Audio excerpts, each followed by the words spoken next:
Vous êtes viré. Sortez de ma vue. Ce sont les derniers mots qu'Alexander s'attendait à dire à la femme trempée et tremblante qui se tenait dans le hall de son restaurant phare. Il pensait qu'elle n'était qu'une serveuse incompétente de plus, irrespectueuse de son temps et de son entreprise. Il la regarda avec une froide satisfaction alors qu'elle retirait son tablier, humiliée devant la foule venue déjeuner. Mais alors qu'elle se retournait pour partir, quelque chose tomba de sa poche, un lourd badge plastifié qui heurta bruyamment le sol en marbre.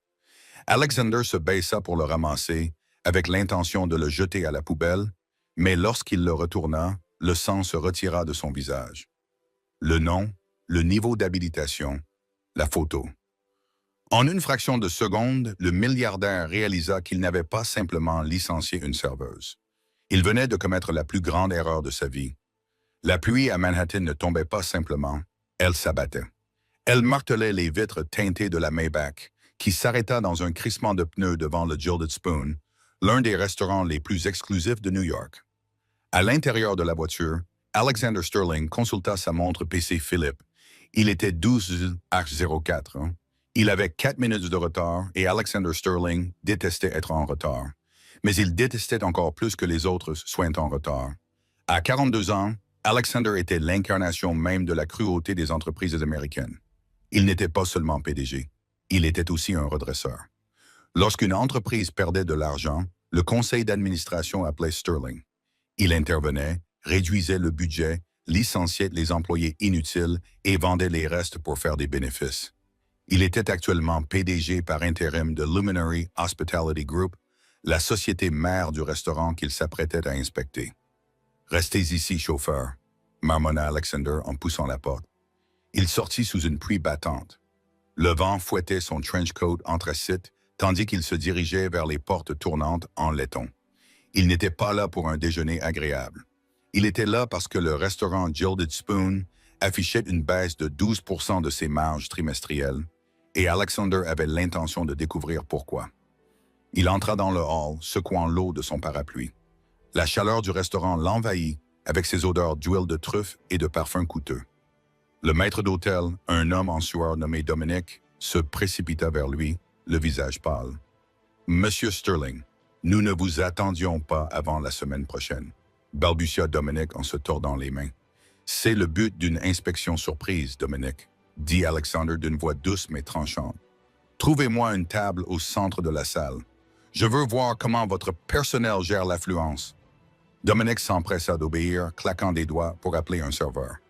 Alexander s'assit à une table de choix. Il ne regarda pas le menu. Il regarda le sol. Il regarda la poussière sur les plinthes. Il regarda la rapidité des serveurs.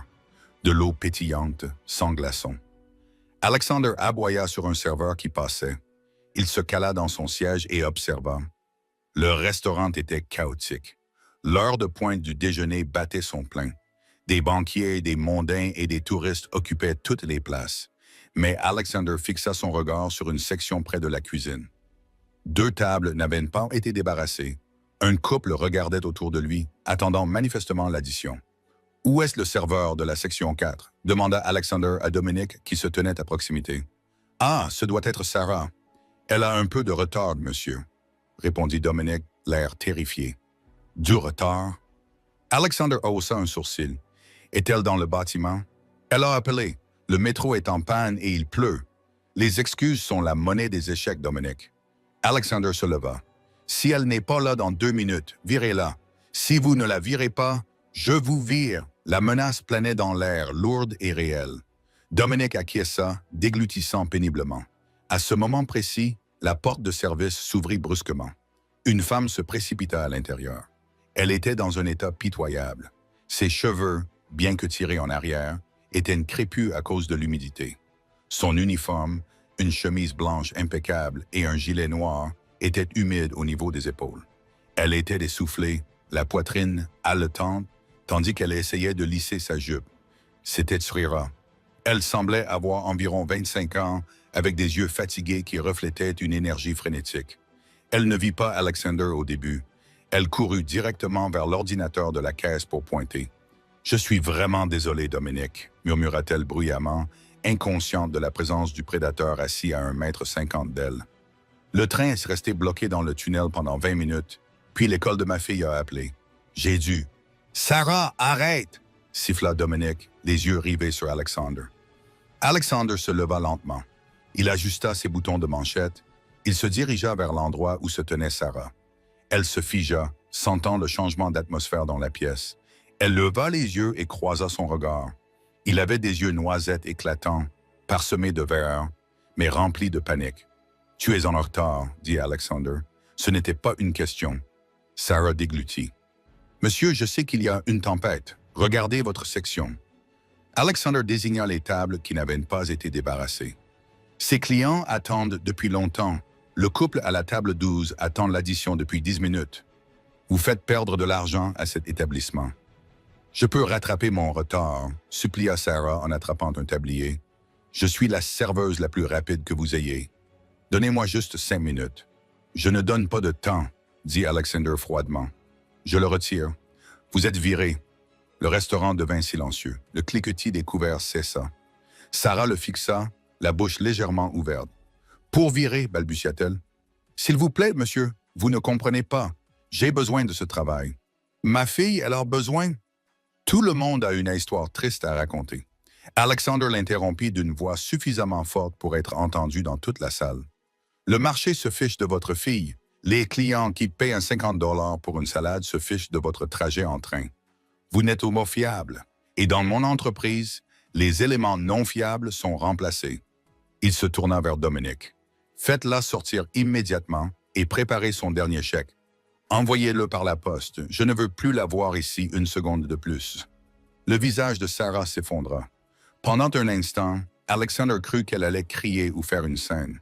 C'est ce qu'il faisait généralement. Mais elle ne fit rien. Elle se contenta de le regarder avec une profonde et accablante déception. Ce n'était pas de la colère, c'était de la pitié. « Vous n'avez aucune idée de ce que vous faites, » murmura-t-elle.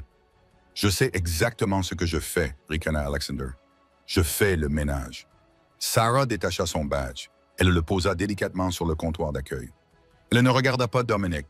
Elle se retourna, attrapa son sac en cuir usé et se dirigea vers la sortie.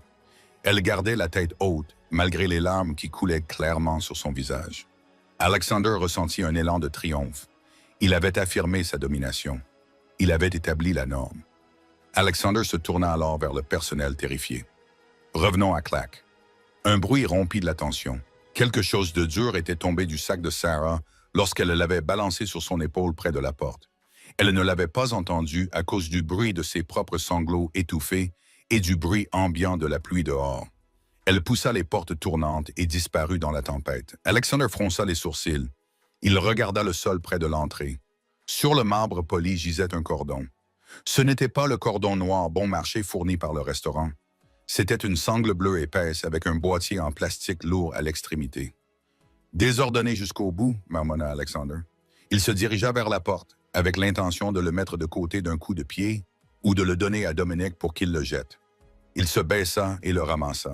Elle était plus lourde qu'une carte d'identité normale. Il la retourna. Alexander Sterling se figea. Le monde autour de lui, le cliquetis des assiettes, la musique jazz, la pluie cessèrent d'exister. Toute son attention se concentra sur l'objet qu'il tenait dans sa main. Ce n'était pas une carte d'identité de serveur. Ce n'était pas un permis de conduire. C'était un badge de sécurité. Mais pas n'importe quel badge de sécurité. Le logo gravé en hologramme en haut représentait une double hélice enroulée autour d'une épée. Sterling Archer Bad Defense. C'était l'entreprise familiale, l'entreprise qu'il avait vendue par morceaux il y a 15 ans après la mort de son père. L'entreprise qui n'existait plus, du moins le croyait-il. Mais ce n'était pas cela qui avait fait s'arrêter son cœur. C'était le niveau d'habilitation imprimé en rouge vif. Niveau 5, administrateur exécutif, et le nom Sarah J. Sterling. Alexander fixa la photo. C'était la serveuse, mais elle semblait plus jeune, plus propre, vêtue d'une blouse de laboratoire. Il eut le souffle coupé. Sterling. Il n'avait pas de sœur. Son frère Caleb était mort dans un accident de voiture il y a 20 ans, célibataire et sans enfant. Il était le dernier Sterling, ou du moins c'est ce qu'il croyait depuis 20 ans. Il serra le badge si fort que le plastique craqua. Il leva les yeux vers la porte tournante où elle venait de disparaître. « Dominic! » rugit Alexander, la voix cassée par un désespoir qui terrifia le personnel. Arrêtez-la, ne la laissez pas monter dans un taxi. Mais la rue était vide, à l'exception de la pluie grise incessante. Alexander se précipita à travers les portes tournantes du Gilded Spoon, sans se soucier de l'eau qui trempait son costume à 3000 $. Il scruta frénétiquement la 5e avenue. Les taxis jaunes passaient à toute vitesse, éclaboussant le trottoir. Les piétons se blottissaient sous leur parapluie noir, anonyme et pressé. « Sarah !» cria-t-il, se sentant ridicule dès que le nom eut quitté ses lèvres. Il ne la connaissait même pas. Il connaissait une serveuse qui s'appelait Sarah, mais la femme sur le badge, Sarah Sterling, n'était pas là. Il fit demi-tour et se précipita dans le restaurant. Dominic se tenait là, une serviette à la main, l'air d'affronter un peloton d'exécution. « Monsieur Sterling, je me suis tu !» s'écria Alexander. Il brandit le badge. Qui est-elle? D'où vient-elle? Dominic cligna des yeux, déconcerté par le changement d'attitude de son patron.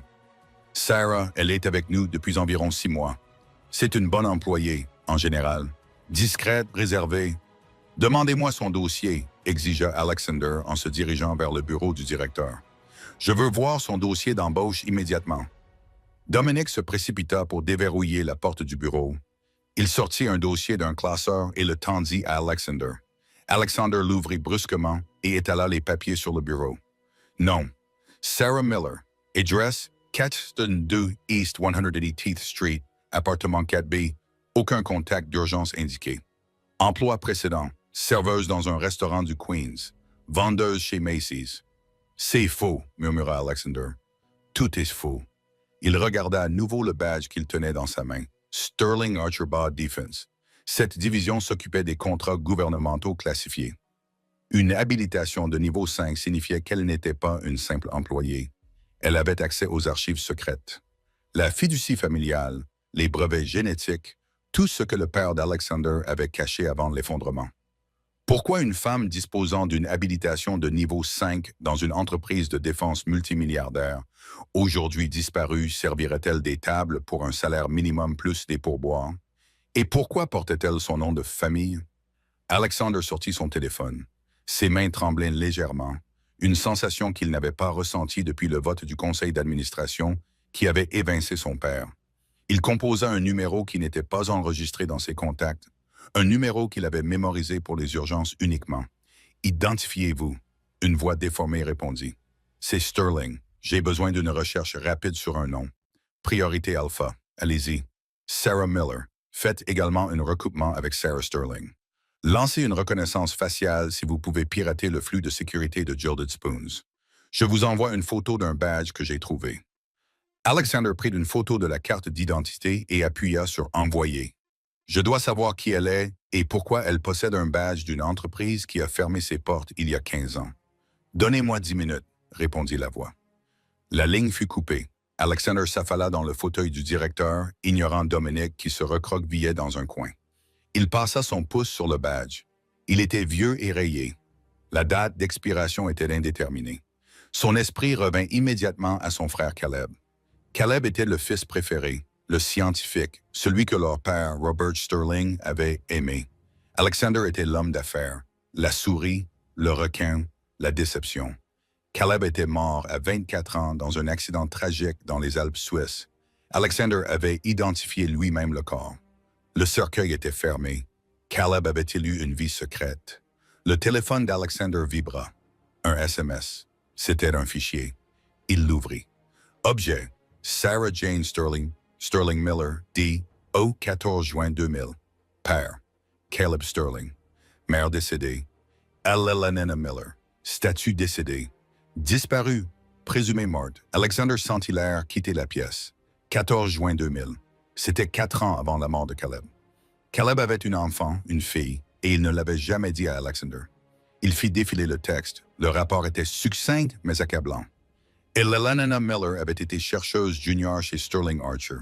Il y avait eu des accords de confidentialité signés, des potes de vin, une caisse noire.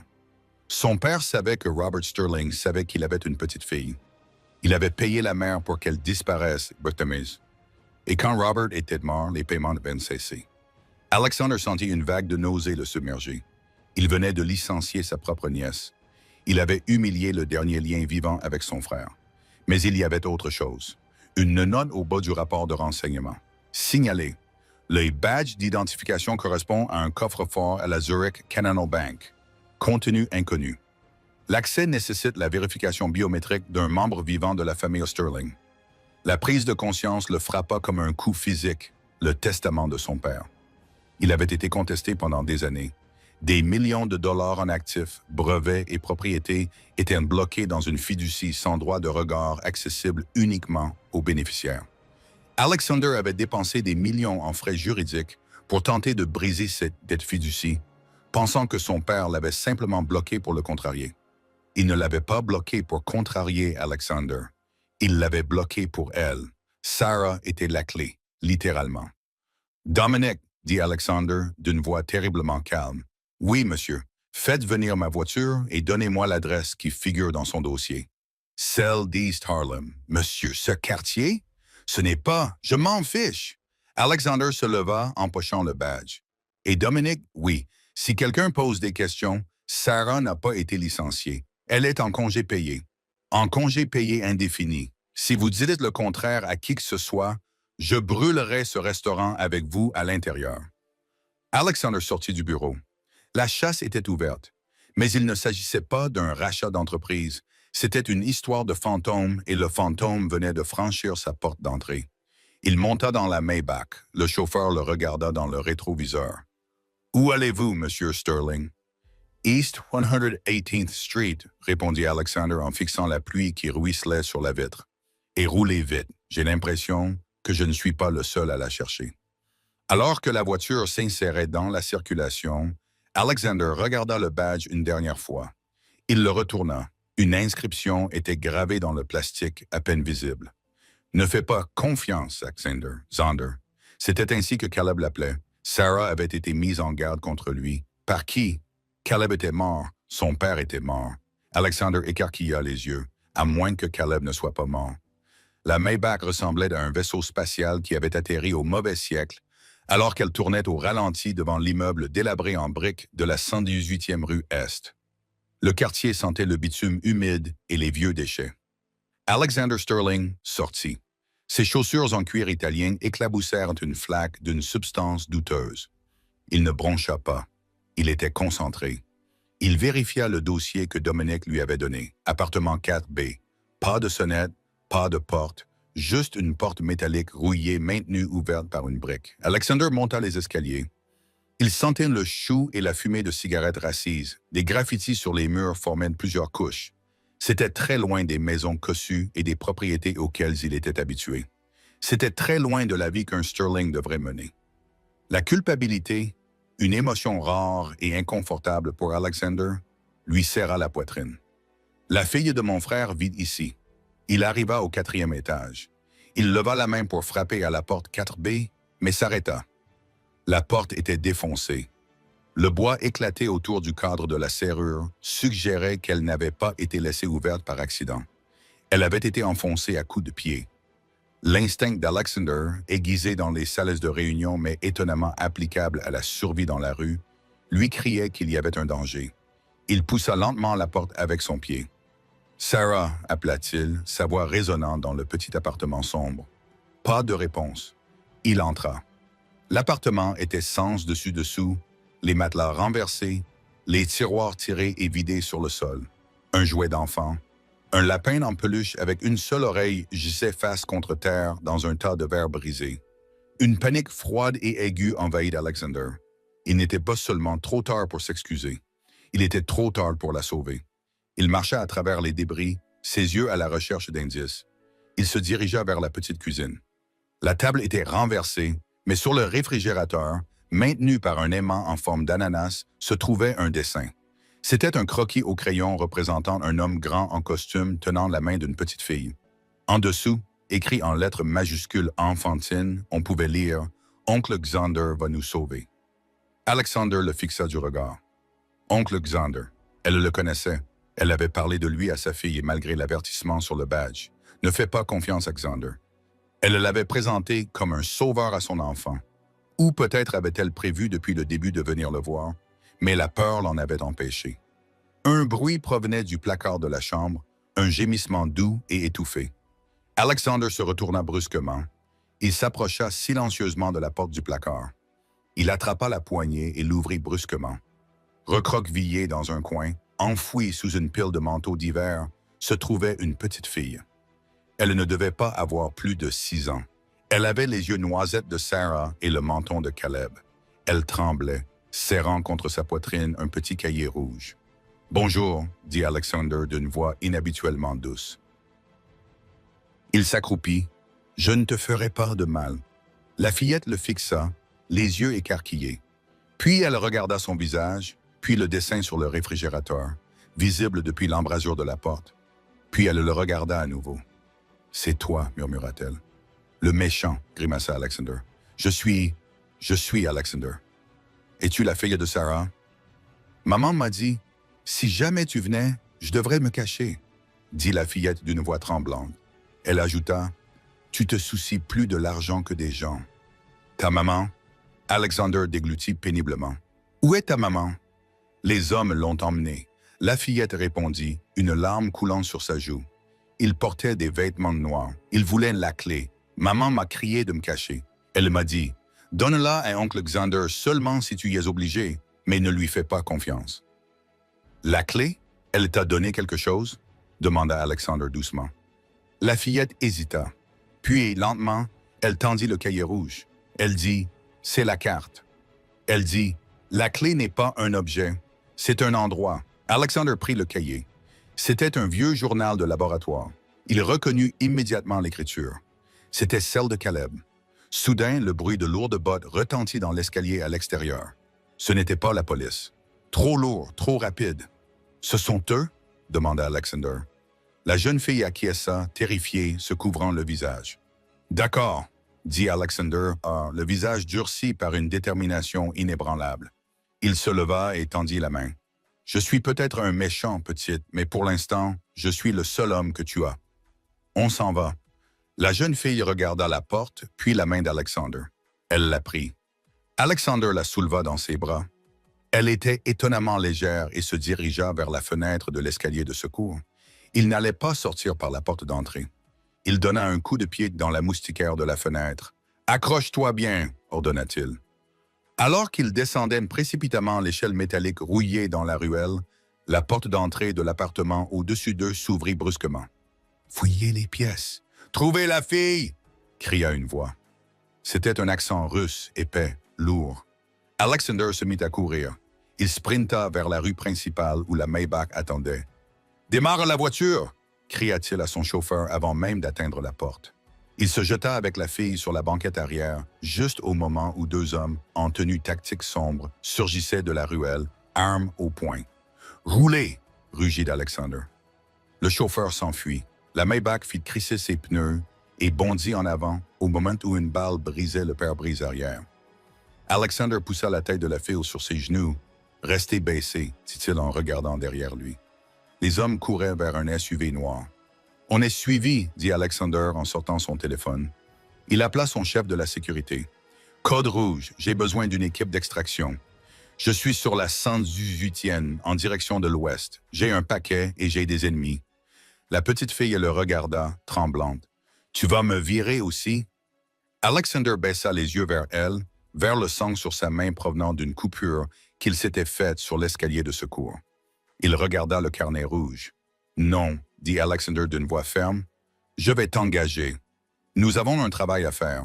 Nous allons récupérer ta mère. » Ils roulèrent pendant 1 heure, slalomant à travers la ville pour semer leurs poursuivants avant d'arriver au penthouse d'Alexander à Tribeca. C'était une forteresse de verre et d'acier, impénétrable et froide. À l'intérieur, la petite fille, dont il apprit qu'elle s'appelait Lily, était assise sur un immense canapé en cuir blanc qui coûtait plus cher que le salaire annuel de sa mère. Elle semblait minuscule et déplacée. Alexander avait demandé à son chef privé de préparer du fromage grillé et de la soupe à la tomate, les seuls plats adaptés aux enfants auxquels il pouvait penser. Alexander s'assit à la table à manger, le cahier rouge ouvert devant lui. Il était rempli de formules chimiques, de séquences génétiques et de gribouillis erratiques. C'était la descente de Caleb dans la folie ou le génie. Les dates allaient jusqu'au jour de sa mort. Mais les dernières pages étaient différentes. Elles étaient écrites en code. C'est un chiffrement par substitution, marmonna Alexander. Il faisait ça quand nous étions enfants, en se basant sur le tableau périodique. Il prit un stylo et commença à décoder. Cela lui prit 20 minutes. Lorsqu'il eut terminé, il fixa le texte traduit. Le protocole Chimera n'est pas un remède. C'est une arme. Père veut le vendre. Je ne peux pas laisser cela arriver. J'ai divisé la clé en 3 parties. La première partie est dans le sang. La deuxième partie est à la banque. La troisième partie était dans le passé. Alexander se frotta les tempes. Le protocole Chimera. Il se souvenait avoir entendu des rumeurs à ce sujet. Un sérum biorégénératif censé guérir le cancer. Mais si Caleb avait raison, il avait un autre effet. Un effet dangereux. La première partie est dans le sang, murmura Alexander. Il regarda Lily qui mangeait sa soupe avec lassitude. L'ADN sanguin de Sarah et Lily, elles en étaient les porteuses. C'est pour cela que les Russes les voulaient. Ils ne voulaient pas seulement le carnet. Ils avaient besoin des marqueurs génétiques pour déverrouiller les données. La deuxième partie est à la banque. Cela correspondait aux informations sur le coffre-fort de Zurich. La troisième partie est dans le passé. C'était l'énigme. Le téléphone d'Alexander sonna. C'était un numéro inconnu. Il mit le haut-parleur. « Monsieur Sterling », ronronna une voix. Elle était douce, synthétique et profondément dérangeante. « Vous avez quelque chose qui nous appartient. » « J'ai beaucoup de choses, » répondit Alexander froidement. « Vous devrez être plus précis. La fille et le livre. Nous avons la mère. Nous sommes prêts à faire un échange. » Alexander serra le téléphone plus fort. « Si vous la touchez. Sarah est bien pour l'instant, mais notre patience a des limites. Nous savons que vous êtes un homme d'affaires, Monsieur Sterling. Il s'agit d'une transaction. Le protocole Chimera vaut des milliards. Vous ne vous souciez pas des affaires familiales. Ou vous ne vous en êtes jamais soucié. Apportez-nous la fille et le livre, et nous vous donnerons la mère et 10% des ventes. Cela représente 5 milliards de dollars. Alexander regarda Lily. Elle avait arrêté de manger et l'observait. Elle ressemblait tellement à Caleb. 5 milliards de dollars. C'était une somme d'argent obscène, assez pour acheter des pays. L'ancien Alexander, l'homme qui était entré dans le restaurant 3 heures plus tôt, aurait accepté l'accord sans sourciller. Il l'aurait rationalisé. Le bien commun, limiter les pertes. Mais il regarda le carnet rouge. Il regarda l'avertissement. Ne fais pas confiance à Xander. Caleb était mort en croyant que son frère l'avait trahi. Sarah avait vécu dans la pauvreté, convaincue que son oncle était un monstre. Alexander ferma les yeux. « Pas d'accord, » dit Alexander. « Excusez-moi. » Sa voix perdit sa douceur. Je dis « pas d'accord. Et si vous faites du mal à Sarah, j'utiliserai chaque dollar que je possède et j'ai des milliards pour vous traquer. Je n'enverrai pas la police. Je n'enverrai pas d'avocats. J'enverrai des mercenaires. Et je leur demanderai de vous rayer de la surface de la terre. Vous faites une erreur, M. Sterling. Vous ne pouvez pas empêcher ce qui va arriver. Je n'essaie pas de l'empêcher, dit Alexander d'une voix grave. Je viens pour en finir. Il raccrocha. Il s'approcha de Lily. Lily, dit-il, sais-tu où ta maman et toi aviez l'habitude d'aller? Un endroit du passé? Peut-être un endroit où elle t'emmenait et qui était spécial pour son père? Lily réfléchit un instant. Nous allions au musée, celui avec la grande baleine, le musée d'histoire naturelle. Non, l'ancien, celui à la campagne. Maman disait que grand-père Caleb s'y cachait quand il était petit. Alexander se figea. L'ancien domaine, la maison ancestrale des Sterling dans la vallée de l'Hudson. Elle était abandonnée depuis des décennies. Il y avait un musée privé sur le terrain où leur père conservait ses trophées. Caleb et Alexander y jouaient à cache-cache. La troisième partie se déroule dans le passé. « Lily, » dit Alexander en se levant, « prends ton manteau. Où allons-nous? Nous allons chez ton grand-père et nous allons lui tendre un piège. » Alexander attrapa le cahier. Il se dirigea vers son coffre-fort mural, l'ouvrit et en sortit une arme, un élégant pistolet noir qu'il n'avait pas utilisé depuis des années. Il le glissa dans sa ceinture. Il n'était plus PDG. Il était un Sterling, et les Sterling se battaient sans merci. Le trajet vers le nord, dans la vallée de l'Hudson, était un voyage au cœur de la tempête. La pluie était passée d'une averse à un déluge, emportant la crasse de New York et la remplaçant par l'obscurité oppressante et envahissante des bois profonds. Les phares de la Maybach transperçaient la brume, illuminant les chaînes anciennes qui se tordaient comme des doigts noueux contre le ciel noir. Alexander conduisait en silence. À côté de lui, sur le siège passager, Lily avait finalement succombé à la fatigue. Elle dormait, la tête appuyée contre la vitre, le cahier rouge toujours serré dans ses petites mains. Chaque fois que la voiture heurtait une bosse, elle gémissait doucement. Un son qui ébranlait le sang-froid d'Alexander plus efficacement que n'importe quelle menace du conseil d'administration. Il la regarda vraiment à la lueur des lumières du tableau de bord. Elle avait le nez de Caleb, elle avait la même mâchoire obstinée qu'Alexander se souvenait avoir vue chez son frère lorsqu'il se disputait au Monopoly ou avec des petits soldats. « J'ai tout manqué », pensa Alexander, la gorge nouée par l'amertume. J'ai raté ses premiers pas. J'ai raté ses premiers mots. J'étais occupé à acheter des hôtels à Dubaï pendant que ma nièce vivait dans un taudis. Ils quittèrent l'autoroute principale pour emprunter une route de gravier qui n'avait pas été goudronnée depuis les années 1980. Une grille en fer rouillé se dressait devant eux.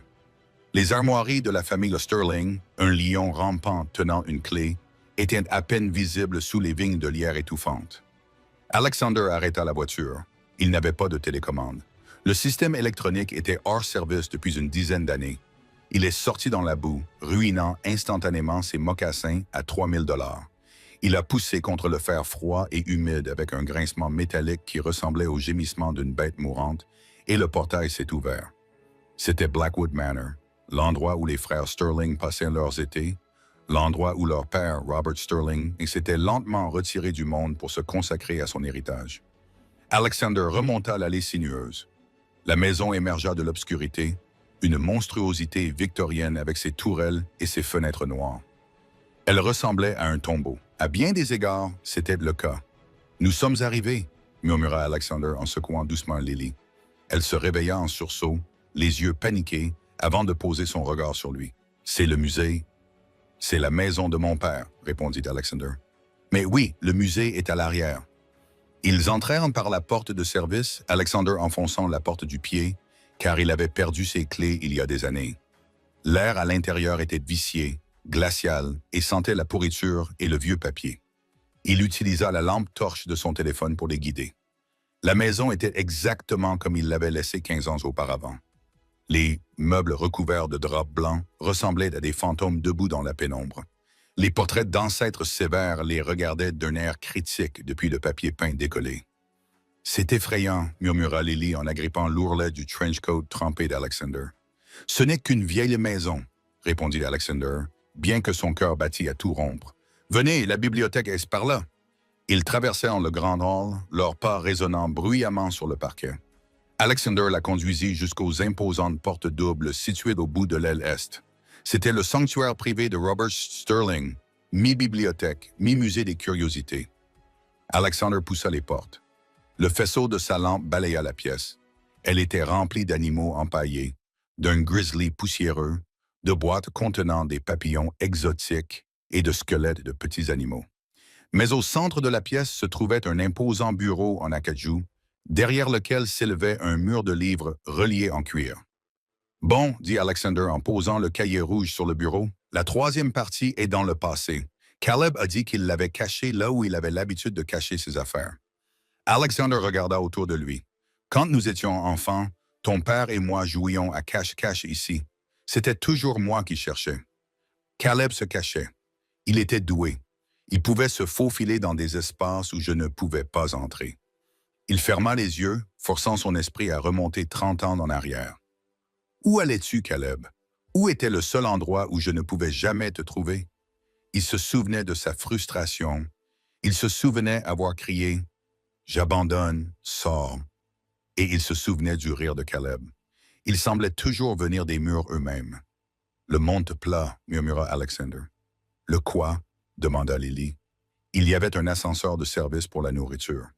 Il se trouvait derrière le panneau de la cheminée. Alexander se précipita vers l'imposante cheminée en pierre. Il tâtonna le long du manteau en bois sculpté à la recherche du loquet caché qu'ils avaient découvert lorsqu'ils étaient enfants. Ses doigts trouvèrent une petite encoche derrière une rosace sculptée. Il appuya dessus. Clic. Une partie du lambris en bois à côté de la cheminée s'ouvrit. Derrière, il y avait un petit puits poussiéreux avec un système de poulies. Et posée sur le sol du monde plat, recouverte de 20 ans de poussière, se trouvait une boîte à lunch en métal. C'était une boîte à lunch He-Man, la préférée de Caleb. Les mains d'Alexander tremblaient lorsqu'il la saisit et la sortit. Elle cliquetait. « C'est ça? » demanda Lily debout sur la pointe des pieds. Alexander posa la boîte à lunch sur le bureau. Il ouvrit le loquet rouillé. À l'intérieur, il n'y avait ni sandwich, ni thermos. Il y avait une fiole en verre recouverte de mousse et remplie d'un liquide argenté scintillant. À côté, il y avait une clé USB et une lettre. Alexander déplia la lettre. Le papier était jauni. « Cher Xinder, si tu lis ceci, ou est-ce que je suis membre, te connaissant, c'est probablement toi qui l'as trouvé, car tu es le seul à être assez têtu pour continuer à chercher. Je sais que nous ne nous sommes pas parlé. Je sais que tu penses que je te déteste parce que j'ai pris le parti de papa. Mais je n'ai pas pris son parti, Xander. Je suis resté pour l'arrêter. Le protocole Chimera n'est pas un remède. Il réécrit le génome. Il supprime l'empathie, la peur et la moralité pour créer un soldat parfait. Il transforme les hommes en monstres. Papa voulait le vendre au plus offrant. J'ai volé l'échantillon original. Ce flacon est le seul et unique. Les données sur le disque dur sont l'antidote au code inverse. J'ai dit à Sarah de ne jamais te faire confiance, car je savais que si papa découvrait que tu étais impliqué, il t'utiliserait pour m'atteindre. Je devais te protéger de son monde. Je suis désolé de t'avoir repoussé. Tu as toujours été le plus fort. Sois fort maintenant. Protège mes filles. Je t'aime, Caleb. Des larmes chaudes et abondantes brouillèrent la vision d'Alexander. Il avait passé 2 décennies à se construire une armure d'indifférence, convaincu que son frère le méprisait, mais Caleb l'avait repoussé pour le sauver. « Qu'est-ce que ça dit? » demanda Lily doucement. Alexander s'essuya les yeux brutalement. « Ça dit que ton papa nous aimait beaucoup tous les deux, et ça dit qu'on doit finir ça. » Il regarda le flacon. Le liquide argenté tourbillonnait de façon inquiétante. C'était ce que voulaient les Russes. C'était ce pourquoi Sarah était en train de mourir. Soudain, le silence de la maison fut brisé. Crunch, le bruit des pneus sur le gravier, plusieurs voitures. Alexander éteignit instantanément sa lampe torche. Il se dirigea vers la fenêtre, regardant à travers les lourds rideaux de velours.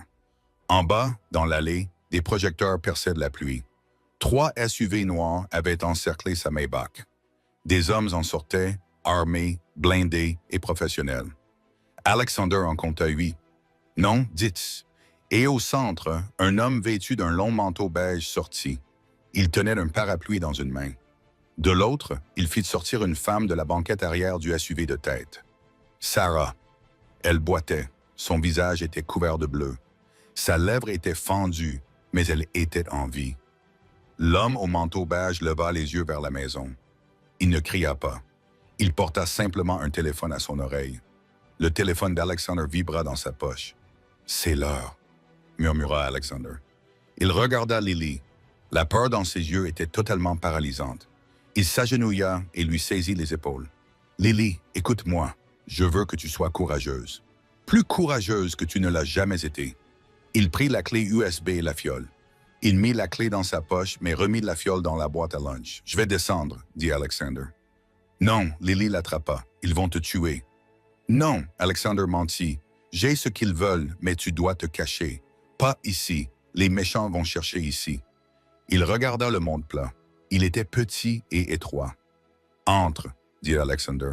« Il fait noir, » gémit-elle. « Je sais, mais tu rentreras. » Caleb a rentré. Tu dois grimper aux cordes jusqu'au 2e étage. Il y a un loquet là-haut. Attends que je vienne te chercher. Ne fais pas de bruit, même si je crie, même si maman crie. Tu comprends? Lily sanglotait, mais elle acquiesça. Elle grimpa dans le conduit poussiéreux. Alexander la regarda se hisser dans l'obscurité. Il referma le panneau. Il était seul. Il prit la boîte à lunch. Il vérifia le pistolet dans sa ceinture. Il prit une profonde inspiration et lissa ses cheveux mouillés. Il boutonna son trench coat. Il n'était plus le PDG du Luminary Hospitality Group. Il était le PD par intérim de Pain and Consequences. Alexander Sterling sortit de la bibliothèque et se dirigea vers la porte d'entrée. Les portes d'entrée du manoir Blackwood s'ouvrirent dans un grincement théâtral. Alexander se tenait dans l'encadrement, silhouetté par la faible lumière du lustre du couloir derrière lui. Il tenait la boîte à lunch He-Man dans sa main gauche, avec désinvolture, comme s'il portait une mallette pour se rendre à une réunion. La pluie martelait l'allée. Les projecteurs des SUV l'aveuglaient, mais il ne plissa pas les yeux. Il descendit les marches de pierre une à une jusqu'à se trouver à 10 mètres du mur d'hommes armés. « Votre intrusion est terminée », cria Alexander. Sa voix résonnait avec une autorité acquise par l'expérience, couvrant le bruit de la tempête. « Ceci est une propriété privée. » L'homme au manteau beige s'avança. Il était plus âgé, avec des cheveux argentés et un visage qui semblait avoir été sculpté dans le granit. C'était Victor Vulov. Il sourit d'un sourire fin et sans humour. « Monsieur Sterling, » dit Vulov. Sa voix était la même que celle qu'il avait au téléphone, mais plus douce en personne. « J'admire votre ponctualité et votre nostalgie, » dit-il en désignant la boîte à lunch. « Lâchez-la, » dit Alexander, les yeux rivés sur Sarah. Elle était retenue par 2 gardes. Elle leva les yeux, les paupières gonflées. Quand elle le vit, elle ne sembla pas soulagée. Elle avait l'air terrifiée. « Zander, cours !» cria-t-elle d'une voix cassée. « Ne leur donne pas! Cours !» L'un des gardes la gifla. Elle s'effondra, haletante. La main d'Alexander se tendit vers son arme, mais il se retint. 10 fusils d'assaut étaient pointés sur sa poitrine. Il serait mort avant même d'avoir sorti son arme. « Touchez-la encore une fois, » dit Alexander d'une voix grave. « Et je laisserai tomber cette boîte. La fiole à l'intérieur est en verre. Si elle se brise, l'échantillon sera perdu à jamais. » Vulov leva la main, faisant signe à ses hommes de se retirer. « Tyr, calme-toi. Nous sommes tous des hommes d'affaires ici. Tu as la marchandise. J'ai le moyen de pression. L'échange est simple. Il n'y a rien de simple à remettre une arme biologique à un mercenaire. » Alexander dit, « Je sais ce qu'elle fait, Vulov. Elle supprime l'humanité. » « C'est ce que vous voulez? Une armée de psychopathes. » Vulov éclata d'un rire sec et rogue. « Vous voyez, petit monsieur Sterling, l'humanité est une faiblesse. L'empathie est un défaut. Elle ralentit la prise de décision. Elle provoque l'hésitation. Imaginez un monde où les dirigeants peuvent prendre des décisions difficiles sans le poids de leur conscience. Nous ne créons pas des soldats. Nous créons des dieux. Vous créez des monstres, corrigea Alexander. Sémantique. Maintenant, la fille. Où est-ce la fille? Vulov scruta les fenêtres sombres de la maison. Elle n'est pas ici, mentait Alexander. Je l'ai mise dans un bus pour le Canada il y a 2 heures. Il n'y a que moi. Vulov étudia le visage d'Alexander. C'était un maître de l'interrogatoire, à l'affût des micro-expressions d'un mensonge. Alexander soutint son regard, mobilisant toute son expression impassible. « Je te crois, » mentit Vulov en retour, ce qui est malheureux pour l'enfant. Elle sera orpheline ce soir. Vulov claqua des doigts. « Amenez-le. » 2 gardes s'approchèrent d'Alexander. « Arrêtez. » Alexander leva la boîte à lunch bien haut. J'ai dit, « Laissez-la venir vers moi d'abord. Elle monte dans ma voiture. Elle s'en va. Quand je vois ses feux arrière disparaître, je vous donne la boîte. » Vulov soupira, l'air ennuyé. Alexander, vous n'êtes pas en position de négocier. Vous êtes directeur d'hôtel. Je suis un seigneur de guerre. Tuez-le. Ce n'était pas du bluff. Vulov se moquait du risque de casser la fiole. Il pariait qu'il pourrait la récupérer sur le cadavre d'Alexander. Les gardes levèrent leurs fusils. L'esprit d'Alexander tournait à toute vitesse. Il n'avait que quelques secondes. Il ne pouvait pas tous les abattre. Il avait besoin d'une diversion. Soudain, un son aigu déchira l'air. Oui, c'était une alarme, pas une alarme de voiture. C'était l'ancienne sirène d'alerte aérienne installée sur le toit du manoir pendant la guerre froide. Robert Sterling était paranoïaque à propos d'une attaque nucléaire. Le son était assourdissant, désorientant. Les mercenaires sursautèrent et levèrent les yeux vers le toit. Lily Alexander sentit un mélange de fierté et de terreur envahir sa poitrine. Elle trouva le panneau électrique dans le grenier. Dans cette fraction de seconde de confusion, Alexander passa à l'action. Il ne chercha pas à attraper son arme. Il lança la boîte à lunch. Il ne la lança pas vers Vulov, mais haut dans les airs, au-dessus des têtes des gardes, vers les bois profonds à sa droite. « C'est la fiole !» cria Alexander. L'instinct prit le dessus. Les mercenaires tournèrent les yeux pour suivre la trajectoire de la boîte métallique. La cupidité l'emporta sur la discipline. 3 d'entre eux rompirent des rangs pour courir vers l'endroit où elle allait atterrir. Alexander sortit son arme. Bang! Bang! 2 coups de feu. 2 gardes s'effondrèrent, se tenant les jambes. Alexander sprinta vers l'avant et plaqua le garde qui tenait Sarah. Il enfonça son épaule dans le ventre de l'homme, lui coupant le souffle. « Va dans la maison !» rugit Alexander à Sarah en la poussant vers les marches. « La boîte !» hurla Vlhov. « Prends la boîte, c'est ma belle !» La boîte à lunch heurta un tronc d'arbre et roula dans les buissons. Les mercenaires se précipitèrent pour la récupérer, ignorant momentanément l'homme qui leur tirait dessus. Alexander tira à nouveau, couvrant Sarah qui grimpait les marches en pierre mouillée. Des balles éclatèrent de la maçonnerie autour de sa tête. « À l'intérieur, allez !» hurla Alexander. Il recula dans les escaliers, tirant à l'aveuglette dans l'obscurité. Une balle lui effleura le bras, déchirant son trench coat et lui brûlant la chair. Il serra les dents, l'adrénaline masquant la douleur. Il atteignit la porte, attrapa Sarah par le col de sa chemise et la traîna à l'intérieur. Il claqua la lourde porte en chaîne et verrouilla le peigne. « Lily !» hurla Sarah, les yeux exorbités. « Où est-elle? Dans le grenier !» allaita Alexander s'appuyant contre la porte alors que de lourds coups commençaient à la marteler de l'extérieur. Elle a déclenché la sirène. Elle nous a sauvés. « Ils vont entrer !» pleura Sarah. « Ils ont des explosifs. »« Je sais, » dit Alexander. Il regarda son bras. Il saignait, mais la blessure n'était pas profonde. Il regarda Sarah. Elle tremblait, mais le feu était revenu dans ses yeux. « La boîte à lunch, murmura-t-elle. Tu l'as jetée. Le remède. » Alexander fouilla dans sa poche. Il en sortit la fiole en verre. « J'ai jeté une boîte à lunch contenant une pomme à moitié mangée que j'ai trouvée dans la cuisine. » Alexander esquissa un sourire sinistre. « La fiole est là !» Sarah le fixa du regard. Puis elle laissa échapper un petit rire hystérique. « Tu es vraiment un salaud, Xander? Je te l'ai dit, » dit Alexander en vérifiant le chargeur de son pistolet. « Je suis un réparateur. » Boum! La porte d'entrée trembla violemment. Le bois se fendit. « Ils sont en train de forcer la porte, » dit Alexander. « On ne peut pas rester ici. La bibliothèque, c'est la seule pièce avec des portes blindées, la pièce sécurisée de mon père. »« Il faut aller chercher Lily, » dit Sarah en se dirigeant vers les escaliers. « Pas le temps, » dit Alexander en l'attrapant. « Le grenier est relié à la bibliothèque par le vide-linge. Elle peut descendre par là. Il faut y aller maintenant. » Ils coururent dans le couloir sombre. Derrière eux, la porte d'entrée céda dans un fracas. Des cris et des faisceaux de lampes torches envahirent le hall d'entrée. « Nettoyez le rez-de-chaussée! Trouvez-les! Tuez l'homme! Gardez la femme! » La voix de Vlhov résonna, déformée par la rage. Alexander et Sarah firent éruption dans la bibliothèque.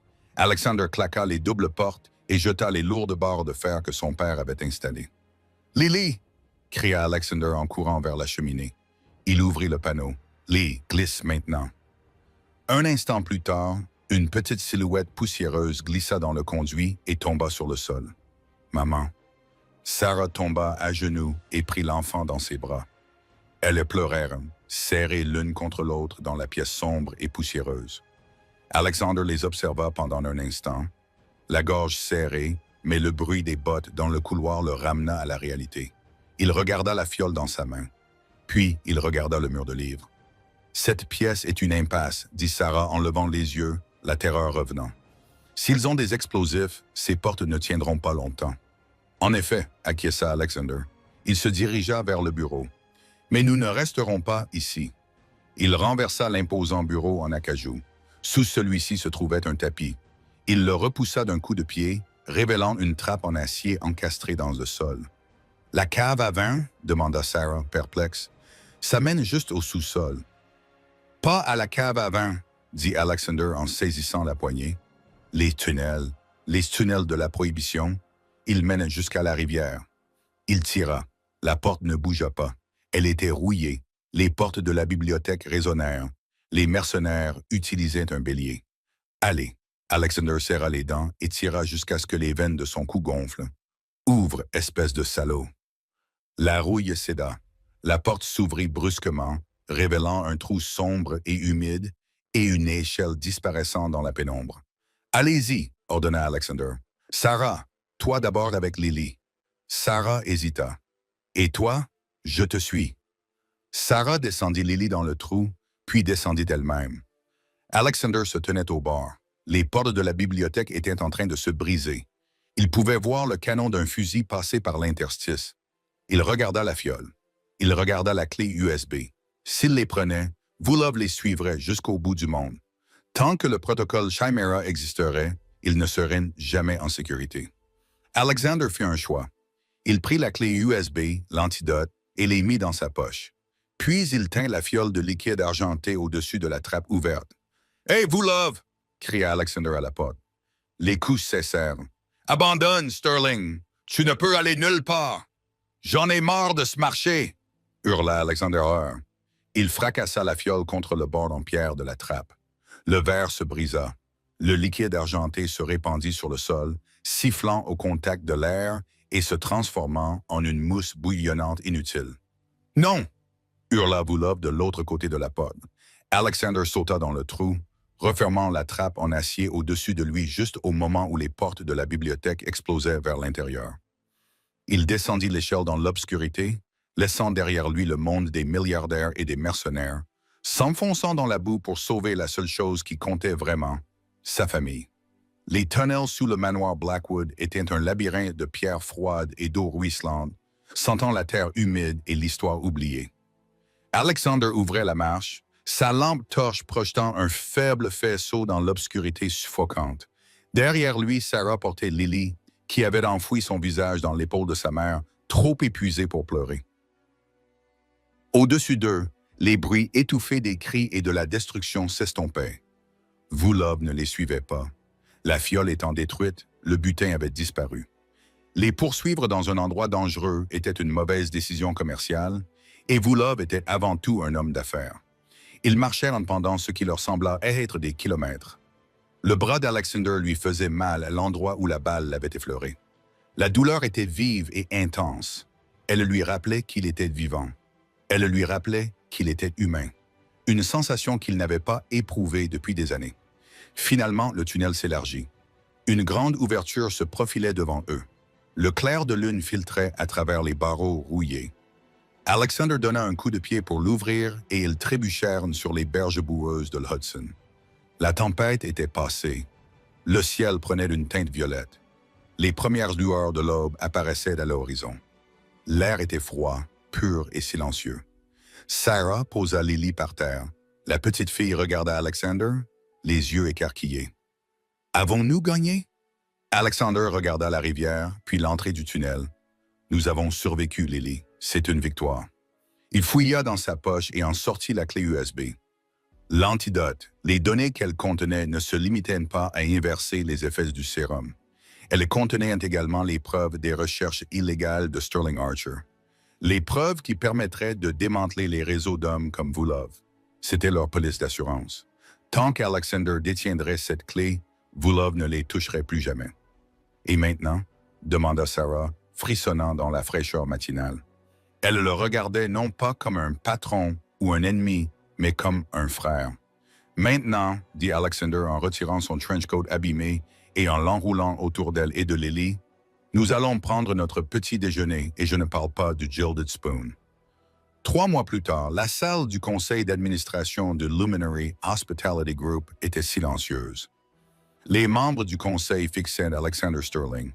Il ne portait pas son habituel costume 3 pièces. Il portait une simple chemise boutonnée, dont le premier bouton était défait. « Vous démissionnez ?» demanda le président, stupéfait. « Les actions ont augmenté de 20 points. Vous êtes intouchable. »« Je ne démissionne pas, » dit Alexander en se calant dans son fauteuil. « Je restructure. Je liquide ma participation majoritaire dans le secteur de la défense et réinvestis le capital dans une nouvelle fiducie. » « Une fiducie pourquoi? »« Pour les familles des employés, » répondit Alexander en faisant glisser un dossier sur la table. « Soins de santé, éducation, aide d'urgence. Nous ne sommes plus seulement une entreprise qui sert de la nourriture. Nous sommes une entreprise qui sert les gens. » Il se leva. « La réunion est se levée. J'ai un rendez-vous pour déjeuner. » Alexander sortit du gratte-ciel et héla un taxi, pas une voiture privée. Il indiqua au chauffeur de se rendre dans une petite maison en grès brun à Brooklyn. Quand il arriva, la porte était déjà ouverte. Sarah se tenait là, l'air en bonne santé, pleine de vie. Lily passa en courant devant elle, sautant du perron dans les bras d'Alexander. « Oncle Xander !» s'écria-t-elle. « Salut, petite !» Alexander rit en la soulevant. Il regarda Sarah. « Tu es en retard. » Sarah esquissa un sourire taquin. J'ai dû licencier quelqu'un. Alexander sourit, le poids du monde enfin disparu de ses épaules. L'ancien moi. Il était mauvais pour les affaires. Ils entrèrent ensemble, la porte se refermant sur la rue, laissant le monde froid à l'extérieur. Alexander Sterling avait perdu une fortune en vente potentielle d'armes, mais il avait gagné la seule richesse qui comptait vraiment. Il avait trouvé sa meute. Et voilà l'histoire d'Alexander Sterling.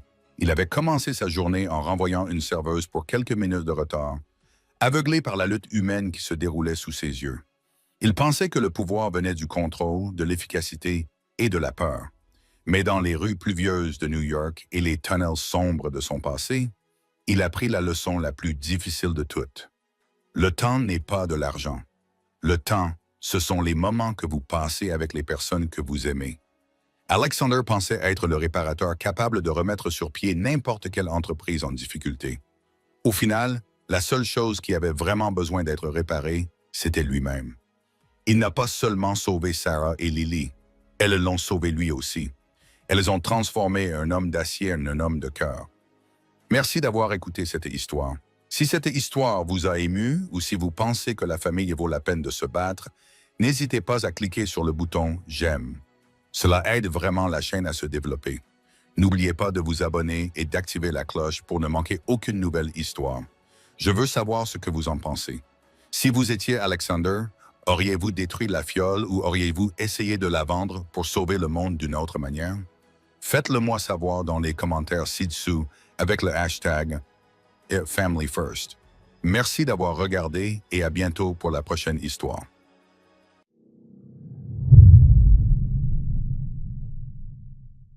My heart is stereo. La, la, la, la, la, la, la. Coucou Steven, comment tu vas? Je suis en stéréo, Guys, moi. can you go slow B? I'm gonna ult A for fake. My heart is stereo.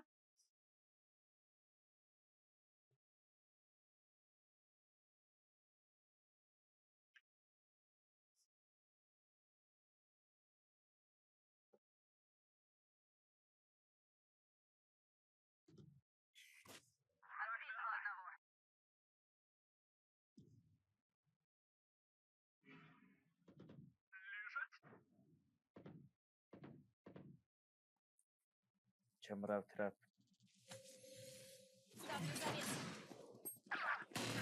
Oh god. Only Chamber Chamber 1 B. HP, Fuck backside. him. Plant. 1 HP. 90. He's watching me, he's watching me. Ah, des boss for HP. 120. Non, c'est correct. Ah, mais Clove, faut qu'il avance. Je lui dis, il me regarde. Clove, elle attend quoi?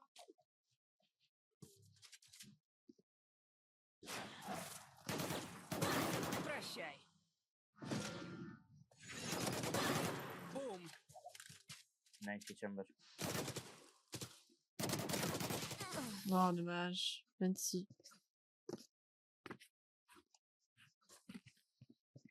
Слушайте, братва, если я вдруг не встану, пните меня. Иногда я не умираю, а просто могу задрыхнуть.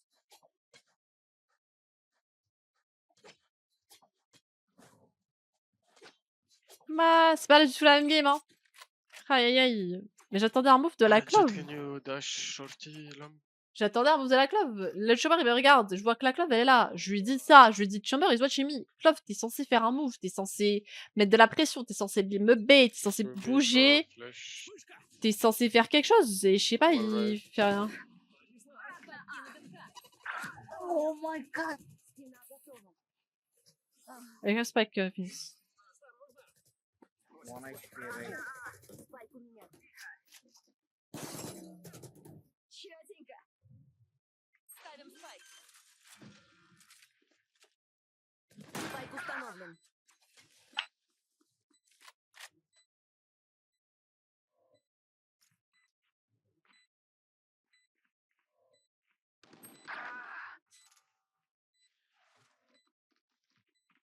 Остался один игрок.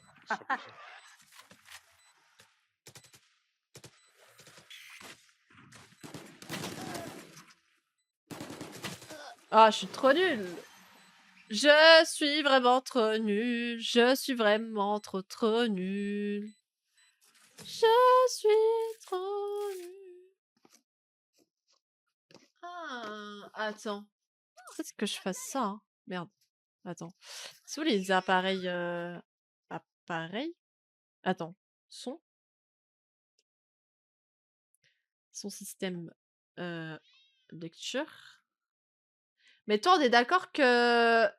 Comment? Attends. Tu m'entends ou pas? Trixie, tu m'entends? Tu peux m'envoyer un screen du nom du périphérique que t'as? En mode, genre juste avant le screen que tu m'as envoyé. C'est quoi le nom de ton périphérique? Tu vois ce que je veux dire? Juste avant le screen que tu m'as envoyé. Кину дымка. Я вас найду. Иду по следу. Стена готова. Мы их поймаем. Спайк установлен. Ультимейт готов.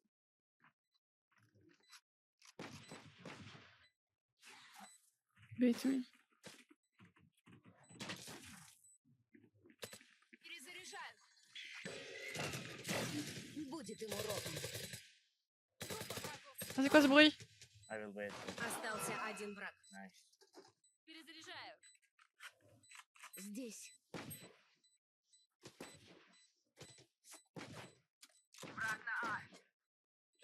Там. Как вам такое? Mais bouge!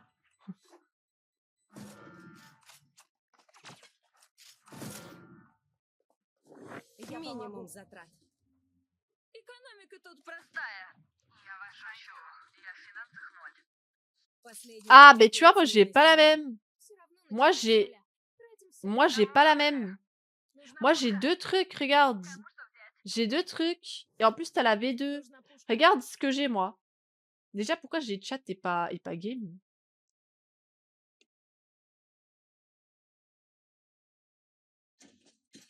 Ah!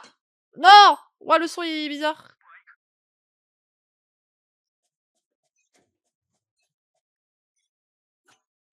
Tu vois? Je sais pas pourquoi j'ai chat et game. Je pense que c'est vraiment pour un truc console, hein. Je crois qu'il y a vraiment un truc qui change dans les trucs console et PC, genre. Барьер установлен. Спайк установлен. Как вам такое? Вы поразились? Теперь я! Тебе еще нужно исполнить свой... Освежает. Shot lamps. Waouh, je savais même pas qu'elle était dans son ult, la clove. 80, I saw. Je savais même pas qu'elle était dans son ulti. Oh, Heaven, nice. Nice. Tu vois, j'ai un game et un chat.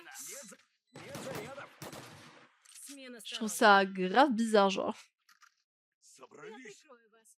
Только я буду впереди.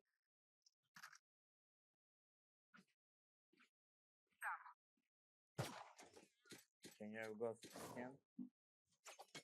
Купите мне это? Ah, j'ai l'impression que ça marche bien avec les améliorations audio. Здесь. Non, je sais pas. J'ai toujours l'impression que c'est un peu fou. Ah merde. Bah... Moi, tu vois, je pense qu'il y a vraiment une différence entre console et PC parce que, tu vois, maintenant, Укрепим оборону. tu vois, j'ai deux trucs. Ouais, j'ai mis, ça fait vraiment un truc dégueu, genre. Ça fait un truc dégueulasse, en mode vraiment sous-marin puissance 1000, genre.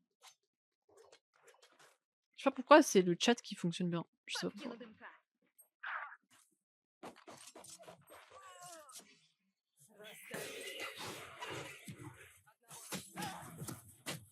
Ah, 50 Larry's. Dancing Bee. Спайк установлен. Ah, je pense que là, c'est mort. Encore la game d'avant, on avait gagné le premier round. Enfin, en défense, on avait gagné le round, du coup... C'était pas mal, mais là, je pense que c'est mort. Остался один Ouh. враг.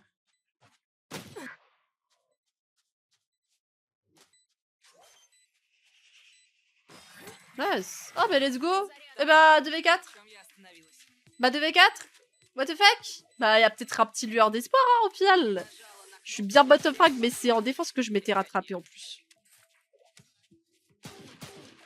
C'est en défense que je me suis rattrapée. Все знают, что к чему. Ah, imagine. Действуем по плану? Non, je suis en Wi-Fi. Je suis en Wi-Fi. Non, j'ai pas Bluetooth d'allumé sur le PC, je suis en Wi-Fi. Je suis en Wi-Fi. Bah, je sais même pas comment connecter avec le câble. Comment je connecte avec le câble? Parce que j'ai un câble, mais que tu mets direct dans le petit boîtier. Si je le mets directement dans mon casque, Где же вы?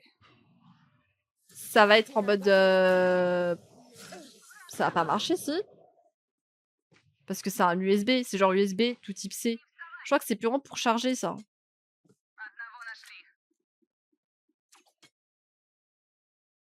C'est wall, hein. Je suis en train de mon wall, mais... Раздави их! Steady, steady, guys, steady. They not...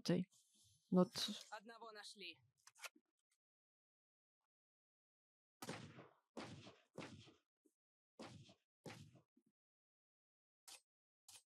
They may waiting by wall, watch out.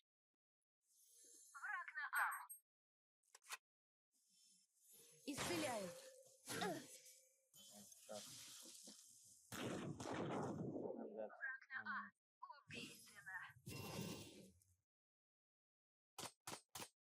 Перезаряжаю. Oh là là, je suis nulle un peu. Hein. Один враг. Идеально. Ouais, je suis un peu nulle, hein. Oui, c'est en Wi-Fi ou Bluetooth. Bah, du coup, moi, c'est en Wi-Fi. Parce que mon Bluetooth n'est pas activé sur le PC. И пробьем в него с ноги. Ouais, c'est ça, le casque, il se croise sur un truc en USB. Ouais, c'est ça. Mais du coup, comment est-ce que je mets pour le mettre en filaire, par exemple?